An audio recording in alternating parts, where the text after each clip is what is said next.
Vivian Ashby set 2 envelopes on the kitchen island and pushed them both toward her son, without looking at him. One was thick, one was thin. The thick one had a lawyer's return address. The thin one had nothing on it at all.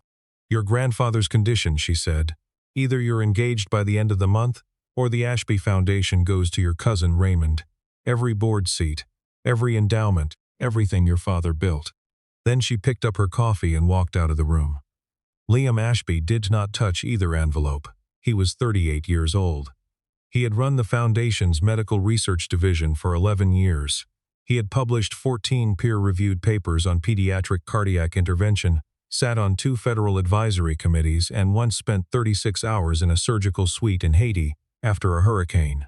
He had never in his adult life done anything because someone told him he had to. He picked up the thin envelope. Inside was a single index card in his mother's handwriting. A name, a neighborhood, a time. He put the card in his pocket and left the envelopes where they were. The community health clinic on Meridian Street opened at 7 in the morning and ran until the last patient left, which was usually closer to 9 at night.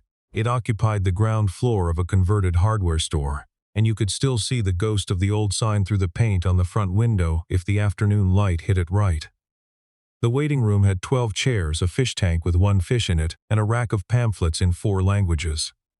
The woman behind the intake desk had her back to the door when Liam came in. She was on the phone, writing something on a yellow legal pad, and she held up one finger without turning around. He waited. "Mr. Okafor, I understand," she said into the phone. "I understand, but the referral has to come from your primary first, and yes, I know that takes time, and I know you don't have it, so here's what we're going to do." She wrote 3 more lines. "I'm going to call Dr. Vasquez directly. I know her. She'll see you Thursday. Don't go to the ER. It'll cost you 4 times as much, and they'll send you home with the same instructions. Thursday. I'll leave your name at the desk." She hung up. She turned around. She had a pen behind each ear and a coffee stain on the collar of her white coat that she had not noted yet. She was not what Liam had expected, which was a problem, because he had not expected anything in particular and was now having to recalibrate. "I'm sorry," she said. "New patient? I'm not a patient." She looked at him the way people look at someone who has said something in the wrong language, not unkind, just assessing. "Dr. Ashby," he said. She did not react to the name. That was also not what he expected. "I don't have anyone scheduled this morning who isn't a patient," she said. "My mother arranged it." "Your mother, Vivian Ashby." A beat. Something moved across her face and then was gone. The way a shadow moves when a cloud passes and you're not sure you saw it. "Tess," she called toward the back. A teenager appeared in the hallway, 12 years old or so, in a school uniform with a collar half flipped up. "Can you start the med cart? Room 3's stocked, but room 4 isn't." "I know," the girl said, already disappearing. The woman with the 2 pens looked at Liam. "5 minutes," she said. "I have a patient at 7:30. Her name, he learned in the next 5 minutes, was Dr. Cora Hendricks. She had done her residency at Johns Hopkins, a fellowship in rural health policy at UNC, and had run this clinic for the past 6 years on a combination of federal grants, private donations, and what she described without irony as stubbornness. She told him all of this the way someone reads off a grocery list, not proud, not modest, just efficient. He told her why he was there. She listened without interrupting. When he finished, she said, "No, you haven't heard the terms. I heard enough to know the answer." "Dr. Hendricks. My daughter volunteers here 3 mornings a week before school," she said. "She's 12. She sets up the medication rooms and re-alphabetizes the patient files because she thinks the system I built isn't logical enough, and she's probably right. She does not need to be a line item in someone's inheritance negotiation, and I do not need a husband to run this clinic." She said it quietly. The fish tank hummed behind her. Somewhere in the back, a drawer opened and closed. "I understand," Liam said. "Good. I'm not going to argue with you." "Also good." He stood. He picked up his jacket from the back of the chair. He had not asked her to reconsider, because she had said everything he would have said himself in the same position, and he had spent enough time in rooms where people argued past each other to know when an argument was already over. At the door, he stopped. Not because he had thought of something persuasive, because there was a drawing taped to the inside of the glass that he had not noticed when he came in. It was a crayon drawing of a building with a red cross on it, a fish in a tank in the front window, and 3 small figures standing outside. One tall, in a white coat. One shorter, with what appeared to be a stethoscope. One very small, holding a sign that said open in careful block letters. He looked at it for a moment. "Thursday," he said, "after your last patient, I'd like to show you something. Not a proposal, not a term sheet, just something I think you should see. If you decide it's irrelevant, I won't come back." Cora did not answer immediately. From the back of the clinic came the sound of a medication cart being pushed too fast around a corner, a small crash, and then a voice saying, "I'm fine. Nothing broke." Cora closed her eyes for half a second. "Thursday," she said. "After 8. She did not say yes, but she did not say no again either. He left. Thursday was a cold night for October. The Ashby Foundation's research archive occupied the 4th floor of a building on Commonwealth Avenue, and it smelled the way all archives smell. Paper and time and the specific quiet of rooms that hold things people meant to come back to. Liam had called ahead, and the overnight archivist let them in without comment. He showed her the pediatric cardiology wing proposal first. 12 pages, 6 years old, full deployment cost projections, site evaluations for underserved zip codes in 3 states, a staffing model that prioritized community health workers over administrative overhead. The funding had been approved by the Foundation's medical committee. It had never been built. "Why not?" Cora asked. "The executive committee overruled the medical committee." My cousin Raymond, who was not on either committee at the time, had a meeting with 2 board members the week before the vote. Liam set a second folder on the table. "Raymond's family holds a significant stake in a private hospital group in those same 3 states. A publicly funded cardiac clinic in those zip codes would have reduced their patient volume by an estimated 18%. Cora was quiet for a moment. She was reading the site evaluation for a community in rural South Carolina. Her finger moved slowly down the page. "How many children?" she said. "In the target population? In the first year, how many would have been served?" The projection was 412. She set the folder down carefully. She did not slam it. She did not say anything dramatic. She looked at the table for a moment, the way doctors look at things when they are doing arithmetic they did not want to do. "You're showing me this because," she said, "because if Raymond gets the foundation, the cardiac wing proposal disappears for good. He'll fold the research division into a general wellness fund. The money will still go somewhere charitable. It just won't go here." He touched the folder. "Or anywhere like this. And if you keep it, then I build it. Every site. Same staffing model. I've already spoken to the contractors." She looked at him across the archive table. The light in that room was the flat, honest light of fluorescent tubes, and it did not do anyone any favors, and she was looking at him in it the way she had looked at him across the intake desk 5 days ago. Not unkind, just assessing. "Why do you need a wife to do that?" she asked. "My grandfather's trust specifies a married male heir as the condition of succession. It was written in 1987. It is exactly as outdated as it sounds. My attorneys have been fighting it for 2 years. We lost the last appeal in June, and there are no other options. There's Raymond." She looked back at the South Carolina site evaluation.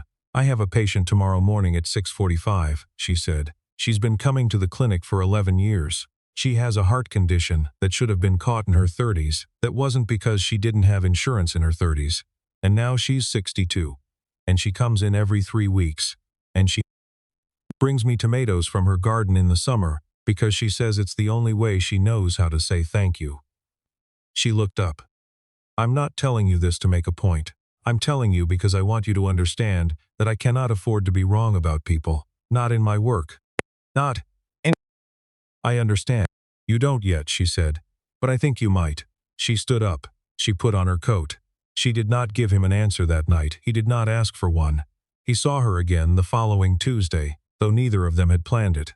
He had come to the clinic to drop off a check from the Foundation's Community Health Fund. A small one, already in the pipeline before any of this, nothing to do with his mother's envelopes, and Tess was sitting on the front step eating a granola bar and reading a book that appeared to be about forensic science. "You're the man who came last week," Tess said. "Not a question. I am." She looked at him with the specific quality of attention that 12-year-olds apply to things they have not yet decided about. "My mom said you work in medicine. Medical research. I fund it. I don't practice. Why not?" It was a question he had answered 100 times at fundraisers and board meetings. where the answer was something about systemic impact and resource allocation. He looked at the girl on the step who was waiting with her granola bar halfway to her mouth and said, "Because I'm better at convincing people to give money than I am at being in the room with the patient." Tess considered this. "That's honest," she said. "It is. My mom's the opposite. She's bad at asking for money and really good with patients. I know. You could help with that," Tess said. "The money part." She said it like she was noting that rain was coming and someone had left a window open, just a fact. Then she went back to her book. Cora appeared in the doorway behind her.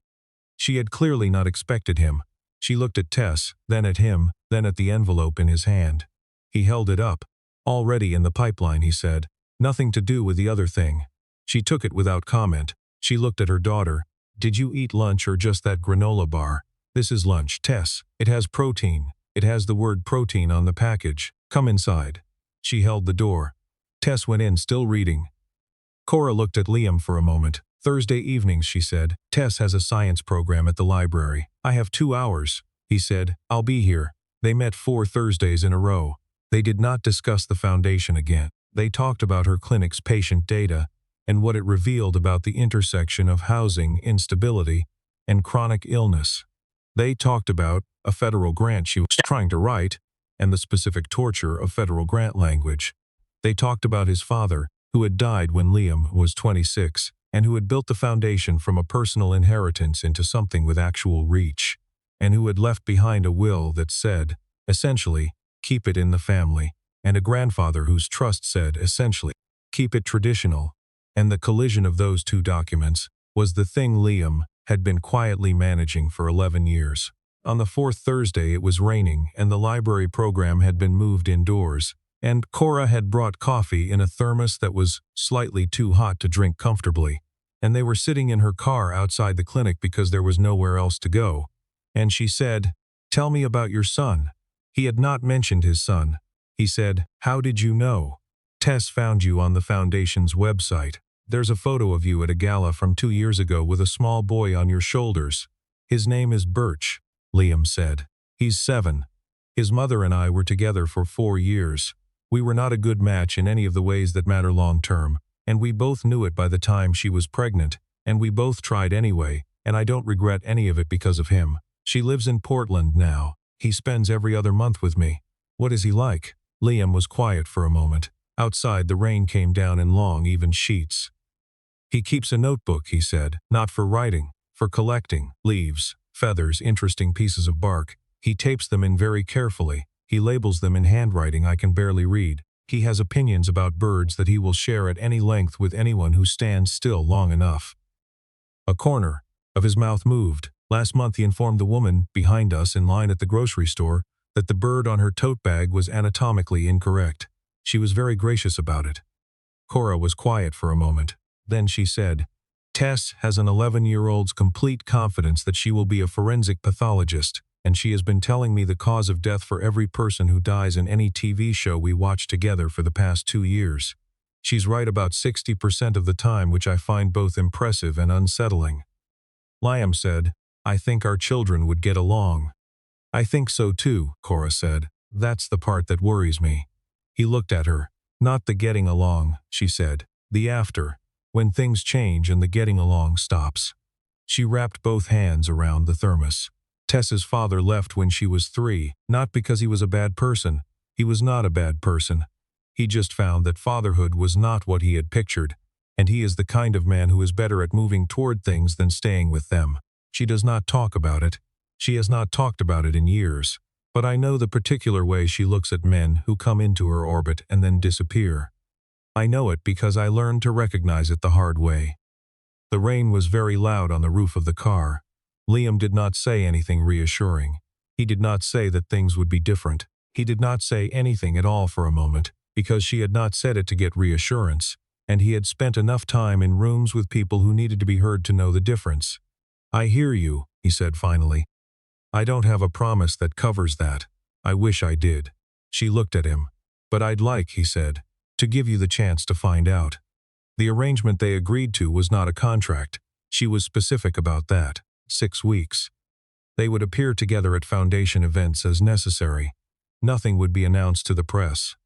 Tess would not be told anything beyond the truth, which was that Liam was a colleague of her mother's. If at the end of 6 weeks either of them wanted to stop, they would stop, and the Foundation's community health grant to the clinic would remain unaffected either way, because she had made him put that in writing before she agreed to anything. The first event was a foundation donor at a hotel on Boylston Street. Cora arrived in a dark green dress that looked like she had owned it for several years and not taken it out recently, and she shook hands with 12 people in the first 20 minutes, and not one of them was able to tell that she was uncomfortable, because she was not uncomfortable. She was simply herself, which turned out to be more disarming than any performance could have been. Raymond was there. He was 43, and he wore the ease of a man who had spent his whole life in rooms where people already knew his name. He found them at the pre-dinner reception and held out his hand to Cora, with a smile that had been calibrated to be slightly too warm. "Raymond Ashby," he said. "And you are?" "Cora Hendricks." "Cora, beautiful name. And what is it you do, Cora?" "I run a community health clinic on Meridian Street." "Oh, wonderful." His tone placed community health slightly below but not directly adjacent to charitable hobbies. "Very important work. The access issues in this city are just." He shook his head. "Well, you know better than I do." He turned to Liam. "I've been meaning to ask about the Q3 grant distributions. I'm hearing some of the committee decisions are going to be revisited." "They're not," Liam said. "The endowment committee is not in session until January, Raymond. Enjoy your dinner." Raymond smiled. He walked away. The smile did not reach his eyes, but the eyes were already calculating something else. Cora watched him go. "He's going to be a problem," she said. "He's been a problem for 6 years. I mean tonight." She was right. Over the second course, Raymond found his way to the seat of Dr. Francis Mercer, who was the Foundation's oldest board member, and the person most likely to be persuaded by a conversation at a dinner table. By the time dessert was served, Liam had watched Raymond spend 40 minutes beside Mercer, leaning in at intervals, laughing at the right moments, touching the man's arm once, with the practiced precision of someone who had learned the geometry of persuasion and applied it without conscience. Liam had seen it before. He had been watching it for 6 years. He had never been able to stop it, because Raymond was not doing anything wrong, technically, and because Mercer was a man who trusted warmth over documentation, and Raymond had a great deal of warmth to offer, and Liam did not. After dinner, the board members gathered near the bar. Mercer was still with Raymond. Liam was across the room, watching, doing the math on whether anything he could say in the next 10 minutes would undo 40 minutes of Raymond at close range, and coming up empty. Then Cora walked over to Francis Mercer. He did not see it coming, because she did not telegraph it. She simply moved through the room the way she moved through the clinic, efficiently and without announcement, and arrived at Mercer's elbow and introduced herself and said, "I understand you were one of the original supporters of the Cardiac Research Fund in the 90s. Mercer straightened. "I was." "You know the fund?" "I know what it built," she said. "I interned at Mass General the year the pediatric unit opened. I was 24. I watched a surgical team use a procedure that the fund had made possible to save the life of an 8-year-old boy whose family had no insurance and no options." She said it simply, without drama. "I went into community medicine because of that day. I wanted to be the thing that happened before the 8-year-old ended up in the surgical suite." Mercer looked at her. He looked at Liam across the room. Raymond had gone very still. "Young woman," Mercer said, "let me show you something." He turned toward the display of the Foundation's history along the far wall, and Cora went with him, and Raymond was left standing at the bar holding a glass he had forgotten he was holding. Liam did not cross the room. He watched. Cora did not look back at him. She did not need to. 3 weeks into the 6 weeks, Birch arrived for his month. He was 7.5, narrow-shouldered, with Liam's dark eyes, and a habit of going very quiet when he was interested in something. He came off the plane with his notebook under his arm and a piece of bark in his jacket pocket that had made it through security, because he had explained to the agent at length that it was from a Pacific madrone tree and was therefore scientifically significant. He met Cora on a Sunday afternoon when Liam had not planned it. Tess had left a jacket at the Foundation office on Friday, and Cora brought her to pick it up. And Birch was there because Liam had nowhere else to take him that afternoon, and the 4 of them ended up in the conference room with a good window, eating sandwiches from the deli across the street, because no one had organized anything better. Tess showed Birch something on her phone. Birch showed Tess his notebook. Tess said she could tell him what kind of feather one of the specimens was, and Birch said she probably couldn't, and then she told him, correctly, and he went quiet for a long moment and then said, "How do you know that?" "Forensics," she said. "What's forensics?" "Finding out what happened from the evidence." Birch considered this. He looked at the feather. "That's what I do with birds," he said. "I find out what kind they are from the feathers." "Exactly," Tess said. She sounded like a doctor who has just successfully explained a diagnosis. "So we're basically the same." Birch appeared to be processing the possibility that a 12-year-old girl was basically the same as him. It was, Liam could tell, a large thought. "Do you want to see the bark?" Birch said. "Obviously," said Tess. Liam looked across the table at Cora. She was watching the children. Her face was doing something that was not quite a smile, and not quite not one. He did not say anything. She did not either. But when she reached for the thermos to pour more coffee, her hand brushed his on the table, and she did not move it away. The trouble came on a Wednesday, from a direction neither of them had anticipated. A woman named Patricia Gould, who had served on the Foundation's Communications Committee for 9 years and was Raymond's closest friend, released a prepared statement to 2 local journalism outlets identifying Cora as a personal friend of Liam's who had been placed on the informal shortlist for a major Foundation grant. The implication, not stated but constructed carefully in the surrounding language, was that the relationship between Liam and the clinic's director was influencing grant decisions. The statement was not accurate. The grant had been in process since March. Cora had not been told about it until September, after the relationship question had already been raised. The documentation existed. The timeline was clean.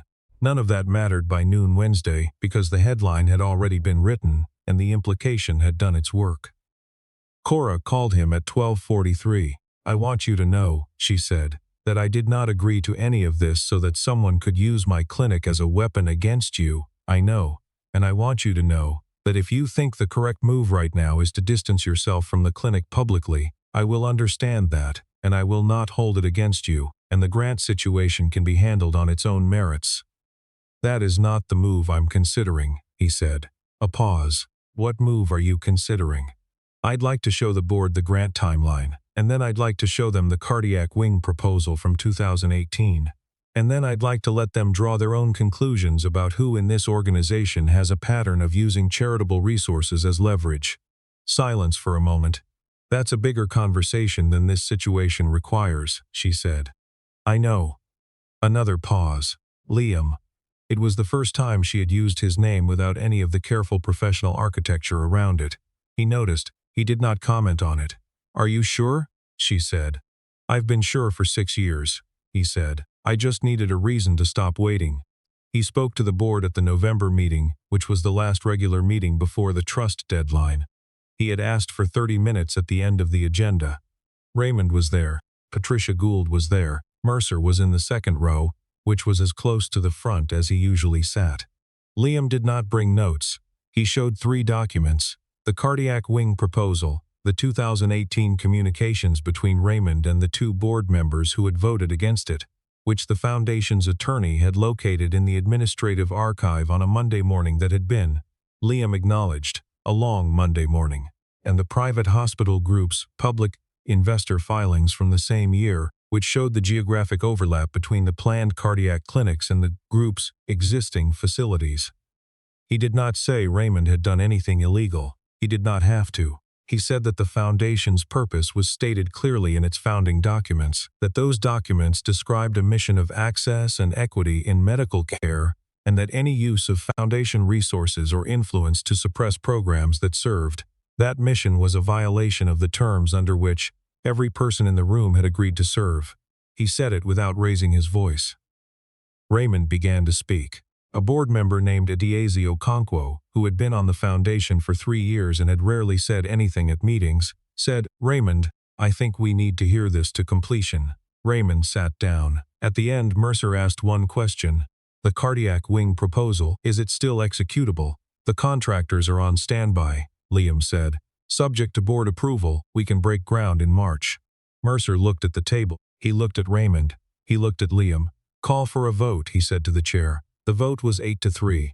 Raymond left without speaking to anyone. Patricia Gould followed him. The door of the boardroom closed without drama, the way it should. Adiazi Okonkwo came over to Liam afterward and said, "The woman from the clinic. She spoke to Francis at the dinner last month." "She did. He called me the next morning." Adiazi paused. He said it was the first time in 4 years someone had reminded him why he joined this board. She looked at Liam. "I'd like to meet her properly." "I'll arrange it," he said. Cora found out about the vote by text from the Foundation's communications director, who had apparently decided that someone should tell her directly. She was in the middle of a patient visit. She excused herself for 45 seconds, read the text, put her phone back in her pocket, and went back to her patient. When the clinic closed that evening, she sat at the intake desk for a while in the dark, with just the fish tank light on. The fish, who had no name because Tess had determined on principle that fish should not be named, made slow circuits of the tank. Tess found her there at 7:15. "Mom, are you doing the thing where you sit in the dark to think?" "I'm not in the dark. The fish tank is on." Tess sat in the chair across the desk that was usually for patients. She had her forensics book under one arm. "Birch texted me," she said. "He said his dad won something." "He did. Is that why you're sitting here?" Cora looked at her daughter. Tess had her hair in a braid that was falling apart on one side, and she had not fixed it because she never noticed. She had Cora's hands and her father's eyes, and neither of their dispositions. She was entirely her own, a person who had arrived in the world with opinions already formed and had been refining them ever since. "It's more complicated than winning," Cora said. "I know," Tess said. "I'm not 12. You are literally 12. I'm almost 13. Tess looked at the fish tank. "Do you like him?" Cora did not answer immediately. "As a person," Tess said. "Not the complicated stuff." Cora said, "I do." Tess nodded slowly, the way she nodded when the evidence supported the hypothesis. "Birch said he talks about you," she said. "He says his dad talks about the clinic and then gets this look." She made a face that Cora could not precisely interpret. "He does an impression of it. It's a pretty good impression." Cora looked at the fish tank for a moment. "Go fix your braid," she said. "It's fine. It's not fine." Tess stood up, already pulling the elastic out. "You should call him," she said from the doorway. "Not about the complicated stuff, just to say you heard." She didn't call. She drove to the Foundation office at 8:30 because that was what felt right. The same way driving to Mass General had felt right for Sienna Ashby, or whatever her name was, in whatever story Cora had been half-consciously comparing this to without meaning to. The building was mostly dark. The security desk waved her through because she was in the system now, had been since September. Liam was still in his office.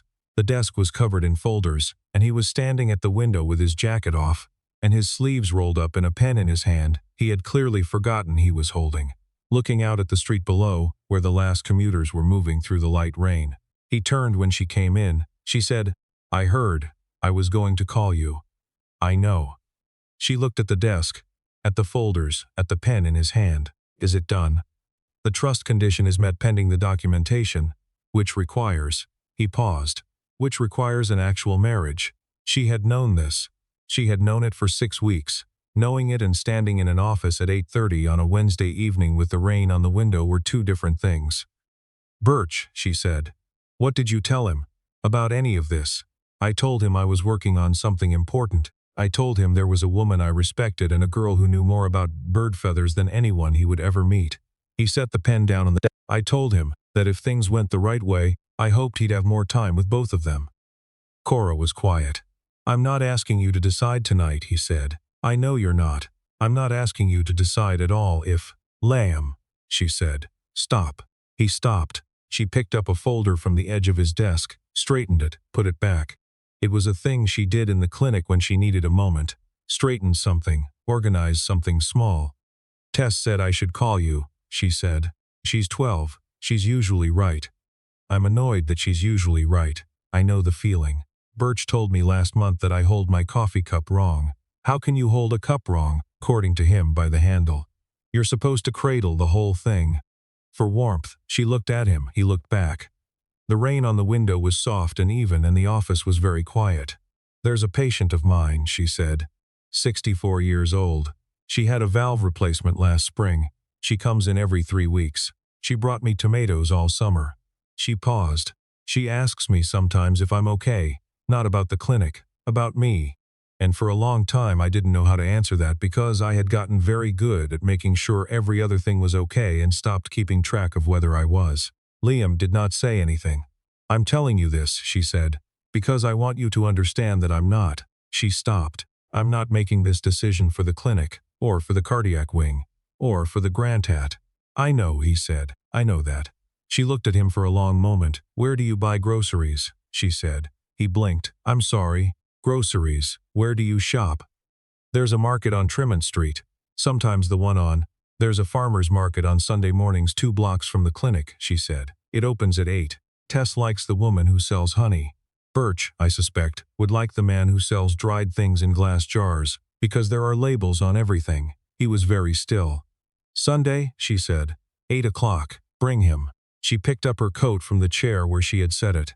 She walked to the door. At the threshold she stopped, because there was a drawing taped to the inside of the glass panel, a child's drawing, a house and 2 figures and a bird with very specific wing markings. And she stood in front of it for a moment before she understood it was Birch's. She turned back. The bird, she said. What kind is it? A cedar waxwing, Liam said. He found one in the park last month. He says they share food with each other. He says that's unusual. It is, she said. It's very unusual. She looked at the drawing one more moment, then she left. Sunday was cold and bright, the kind of October morning that makes the city look like someone cleaned it while you were sleeping.